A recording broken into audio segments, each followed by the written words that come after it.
よう、イマジンブレイカー。 Enquanto na ciência temos o misterioso Level 6, o level desconhecido que fará com que os Espers alcancem um poder que ainda não é compreendido pelos cientistas, na magia temos os misteriosos deuses mágicos, Majin, Magic God, Mao, o patamar máximo em que o mágico pode chegar. Já que eu já fiz um vídeo para falar sobre o level 5 e um vídeo para falar sobre o level 0, decidi fazer o mesmo pela magia e fazer um vídeo falando um pouco sobre os deuses mágicos e depois um sobre os santos. Vamos falar um pouco sobre quem são eles, todas as pessoas que alcançaram esse nível, quais são os mais fortes. E trabalhar exatamente como trabalhamos os Espers também. Como você deve saber, o jeito que pronunciamos seus nomes varia muito. Afinal, o termo correto que é utilizado no Japão é Majin, mas acaba tendo muitas traduções possíveis, como Deus Mágico, Deus Demônio, Magic God, God Magic, ou então até Deus de toda a magia. Mas no final, o resultado é o mesmo. Majin é a classe que os magos ganham ao atingir um ponto onde eles transcendem todo o conhecimento mágico normal e acabam entrando no reino de Deus. E após se tornarem deuses e fazerem feitos incríveis, a humanidade começou a criar lendas sobre eles. Daí surgiram as lendas mitológicas no mundo de Toaru. Mas com o passar dos anos, muitas histórias acabaram sendo alteradas. Muitas pessoas começaram a mudar alguns aspectos das histórias, mudando o jeito que as pessoas viam aqueles deuses. Principalmente por motivos como cultura, machismo, coisas da época que as histórias eram contadas. E como aqueles deuses evitavam se envolver com humanos, dificilmente era possível ter uma confirmação do que era verdade e era mentira nas novas histórias que eram contadas. Como sabemos, no mundo de Toaru, a magia não é alimentada por algo como mana que existe em outras obras. A energia que alimenta as magias do mundo de Toaru é a própria alma. Isso foi confirmado pela própria Lavinia.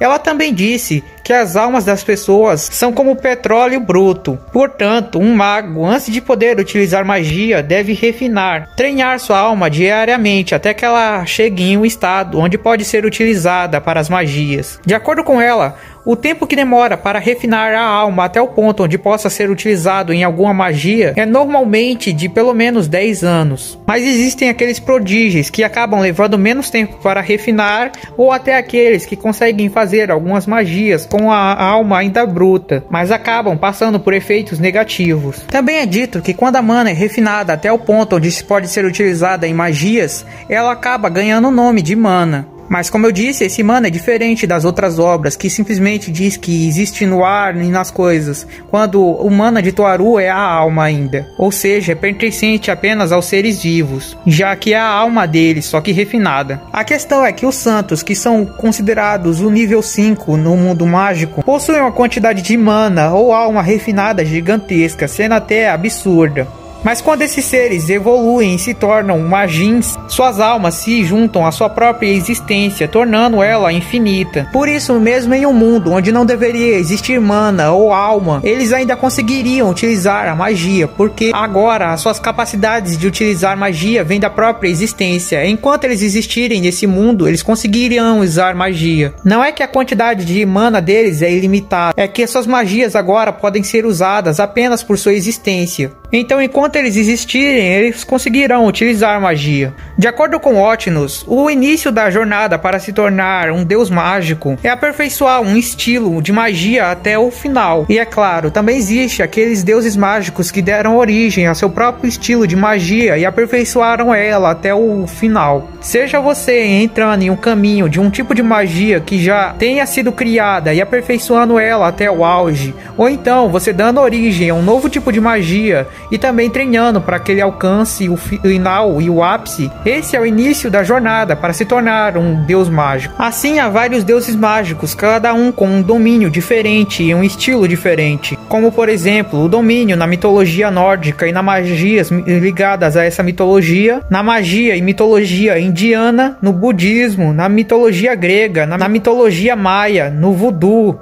e no shintoísmo. Cada um é uma mitologia diferente, cada um é a prova que um deus mágico trabalhou seu estilo de magia até se tornar uma mitologia. Além disso, para se tornar um deus mágico, também é necessário que um mago que tenha aperfeiçoado sua magia passe por um certo ritual. Aparentemente, esse ritual exige que a pessoa sacrifique algo que dê muita importância, algo fundamental para elas. Otnus, que achava que havia abandonado tudo, deu sua vida. Ela se enforcou como parte do ritual. O sumo sacerdote também abandonou sua vida. Ele fez automumificação. As pessoas que desejavam a criação da deusa mágica Nefiste entregaram as próprias vidas para poder criá-la. Então você tem que sacrificar algo fundamental para você, algo tão importante como a própria vida. Mas agora que vocês entenderam, vamos começar a falar sobre eles. Já que vamos começar a falar do mais fraco ao mais forte, acho válido falar também aqui no início que existe duas pessoas que conseguiram todos os requisitos para se tornar deuses mágicos, que conseguiram alcançar tudo que era necessário para se tornar deuses mágicos,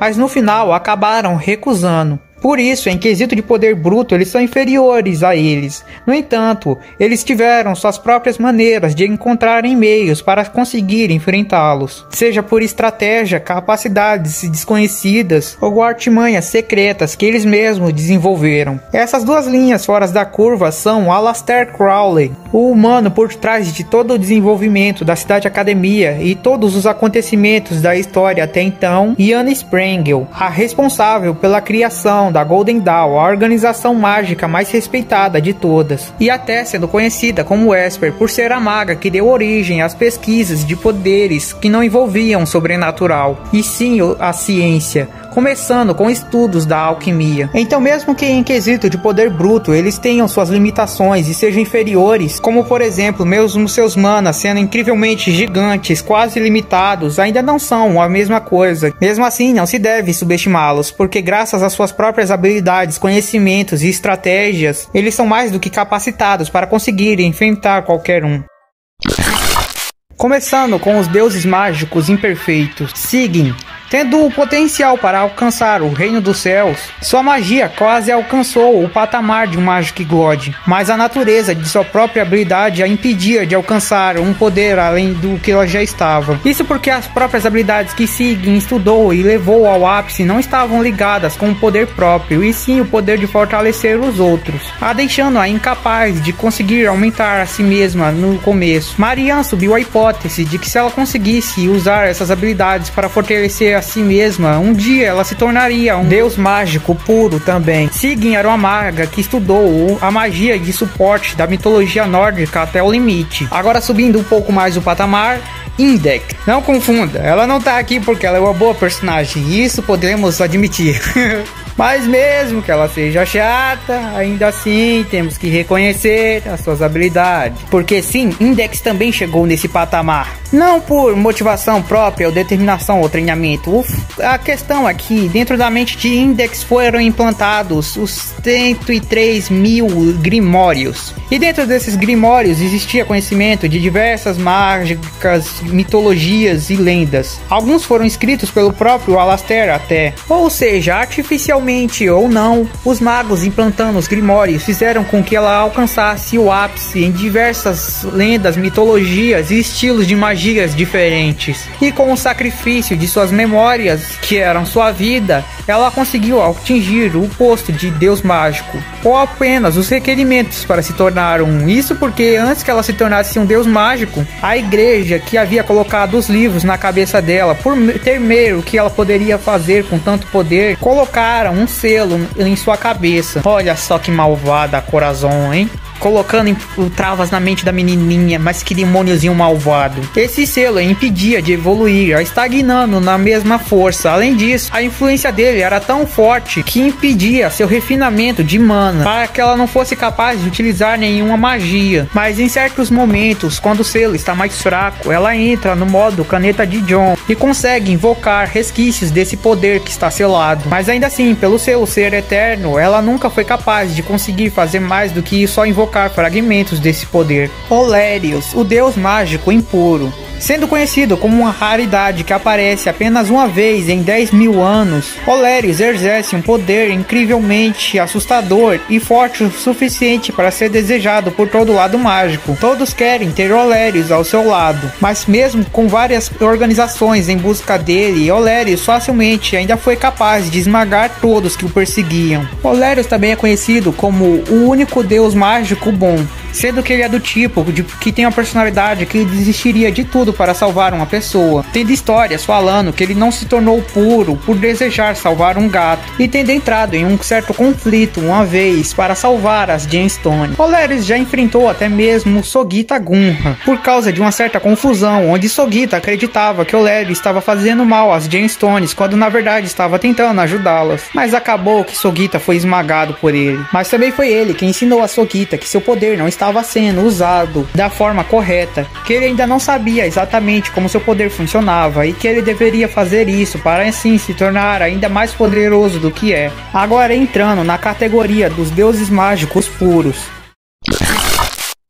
Os deuses mágicos puros. O deus esquecido. Sendo a inspiração que Lovecraft aparentemente usou para escrever seus mitos de Cthulhu, a ficção e a não ficção se misturaram em sua própria existência, e sua forma original acabou se tornando esquecida, e seu nome também se perdeu. E até quando historiadores do mundo de Tuaru tentaram confirmar a existência daquele mito, se era realmente algo inventado ou algo real que existiu, eles desistiram de sua pesquisa quando perceberam a conexão que aquele deus possuía com o jovem Aleister Crowley, o Ada, o homem com um braço protético de prata. Otnus, a primeira deusa mágica completa e pura a aparecer na série. A origem da lenda do deus nórdico Odin. Aquela que um dia abandonou tudo para se tornar uma deusa mágica. Queria uma forma de obter seu poder completo, para então voltar ao mundo, à origem, mas que no fundo apenas desejava não estar mais sozinha e encontrar alguém que a pudesse compreender, alguém que entendesse como era a sensação de viver em um mundo onde tudo havia sido alterado,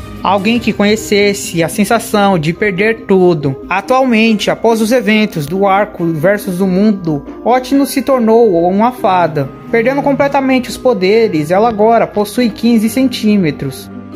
魔人オティヌスとは何かだと？盾つく相手を間違えたようだな。しっかりしろ。見るがいい。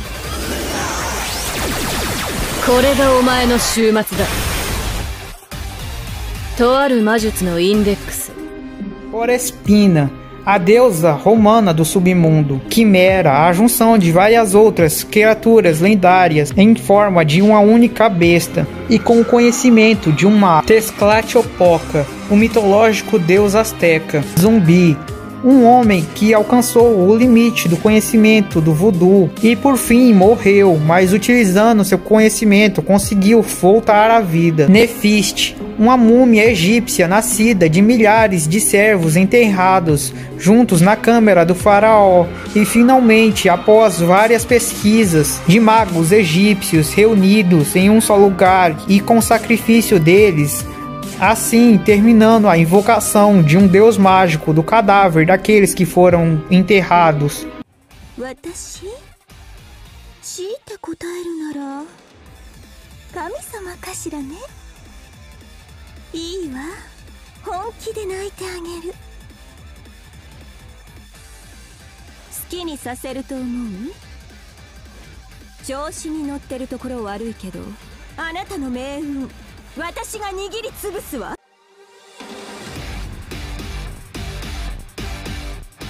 Sumo sacerdote, uma múmia budista japonesa que se tornou um deus mágico depois de sua tentativa de se tornar Buda. Passou pelo processo de mumificação, se tornando um deus mágico. Oi.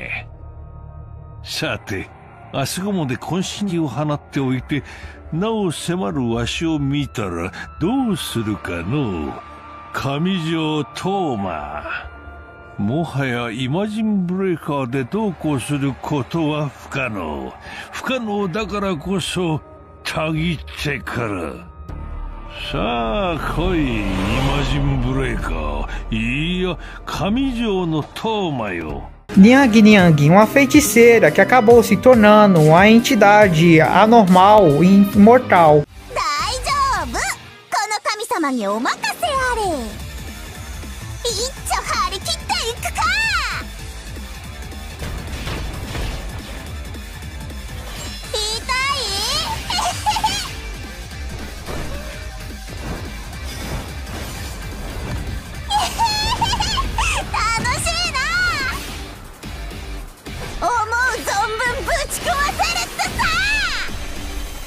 Mas além deles, existem vários outros deuses mágicos ainda não conhecidos que exploraram outras mitologias e a levaram ao ápice, que deram origem a mitologias diversas que são menos populares, e aqueles com quem Kamisato havia se encontrado e mandado para o mundo prisão há muito tempo atrás. Uma curiosidade é que todos os deuses mágicos mostrados até aqui possuem olhos verdes. Aparentemente, existem regras que os deuses mágicos devem seguir para que não existam intrigas entre eles. Quem estabeleceu e confirma que essas regras estão sendo seguidas é o próprio Gremlin, ou também conhecido como True Gremlin. Os deuses mágicos em si não gostavam da influência que eles causavam no mundo, distorcendo ele pouco a pouco, fazendo com que ele se tornasse uma bagunça. Mas como até seus pensamentos subconscientes alteravam o mundo, era impossível dizer exatamente o que estava diferente. Como eles precisavam de alguém que não era alterado e poderia dizer para eles exatamente como o mundo original era, a True Gremlin desejava Kamijou Touma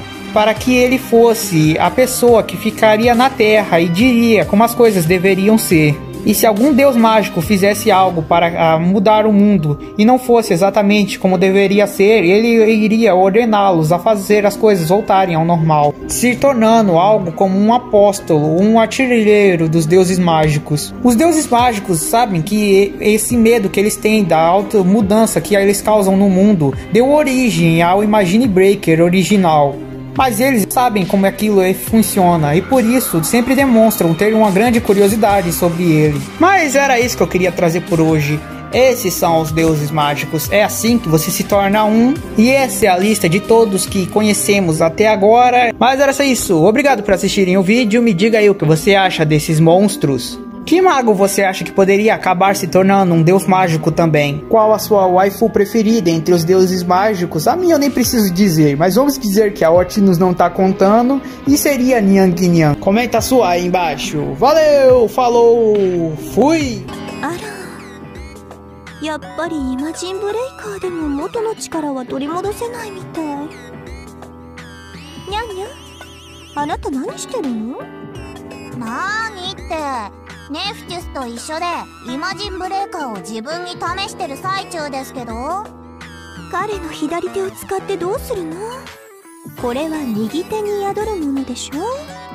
ああ、おっぱいに手を押し付ければ何でもいいのかと思った。何をしてんのあんたは！待ってニサカ！